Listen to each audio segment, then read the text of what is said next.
Okay, everyone, let's do this for August 10th, 2023. Thank you for the feedback that everyone gave in the last video.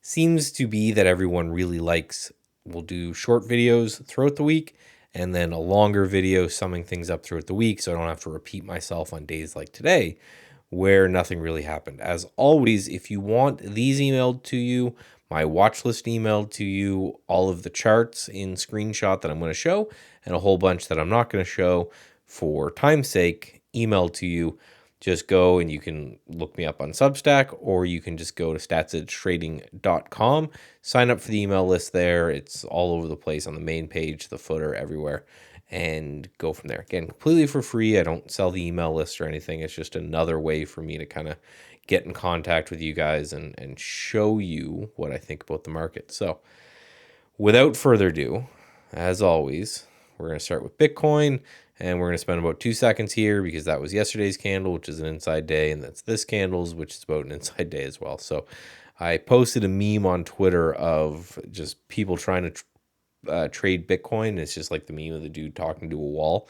That feels like what it is everywhere I'm in. Everyone's drawing like they're trying to get real fancy and draw crazy lines. But again, wake me up when we're at least above 30,000, ideally above 32,000. And I'm just not interested in anything until that point. So I'm going to keep looking over here because this is just where I have all those screenshots taken. So I go over everything that I can screenshot.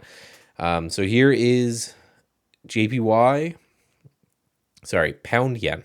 So pound yen is breaking out to new highs, and dollar yen is actually getting really close to these new highs, not all-time highs, but these new highs as well. So interesting here. I don't know if this will act as resistance, but a lot of the yen pairs seem to be running up against resistance. Now, the reason this is easy to make this particular one a short day is because if we go into the SPY, nothing really happened, right? So the close and yesterday, it's 0.11% difference. So not a huge day, but just like we talked about yesterday, of course, because it hasn't moved very much, this area does seem to be important. I did want to zoom in on an intraday basis and just take a look at, right, we had some CPI or some number. Again, you guys know I don't follow that stuff, but massive run off the open and then it completely kind of fall apart all day. So that makes me more worried that the support right here from yesterday may not hold, because we've been talking about this area for a long time, a couple days now anyway, and the fact that it bounces and then it comes back to it makes me wonder, especially on a Friday, if we are going to get some kind of bleed through where people are a little bit worried to hold into the weekend. So only trade I took today, and this is for just some good relative strength, is this CTSH.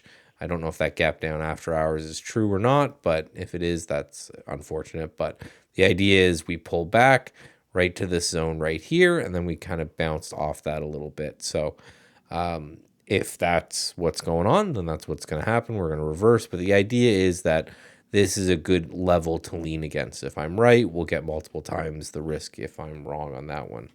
A couple added to the list today. This is why I love pullbacks, because this is my favorite time to build the watch list, because I can find stuff that's not really pulling back. So we have Caterpillar right in this area. If you draw an anchored view out from there, it kind of looks like this, holding these lows right here as well. So we have a couple kind of doji and inside days. I talked about yesterday how XLI or industrials is doing well, and Caterpillar for sure is in that space. So I'm looking for just kind of a break above this area right here. We have Dish. Dish is putting in this big rounded bottom right here. Pushed up on earnings a bit, pulled back a little bit. So if this little pullback holds and we start to push higher, that's something that I like here as well. And then Rivian right here. So Rivian is pulling back into this area. You can see these highs back here. This gap fill may act as support on Rivian in this pullback. So we'll see. If we start to get a bounce from that zone, that's where I'm interested. Again, I always add these to a list, but then I have a caveat of what I want to see happen. I just don't buy something because it's on the list, right? And then last but not least, this form, right? We have resistance here, and then support here. And the big thing that really stuck out to me on this one is the big bottoming tail that happened today.